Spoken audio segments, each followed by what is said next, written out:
Bugun aytiladigan gaplarni butun O'zbekiston xalqi bilishi kerak deb hisoblayman. Agar daraxtlar chopilmasa, uyingizdagi manzara qanaqa bo'lishini ko'rmoqchimisiz? Rasul aka nimaga bunchalik jon kuydiryapti deb o'ylaysizlar? Hozir yaqqol misol ko'rsataman.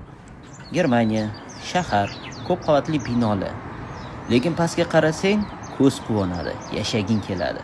Va hammadan ham hech kim bu yerda daraxt chopmas ekan. Kim bo'lishidan qat'iy nazar.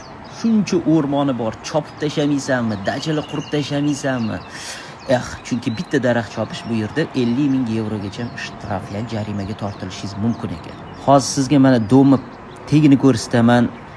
Qatta yashillik bo'lsa, ana o'sha joyda daraxt turibdi-da.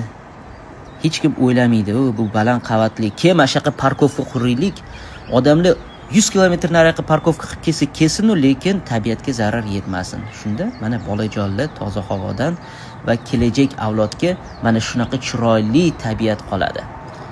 Kasalliklar emas. Qadrdonlar, tabiatni asrashni o'zimizdan boshlaylik. Kim bo'lishimizdan qat'iy nazar, kelajak uchun.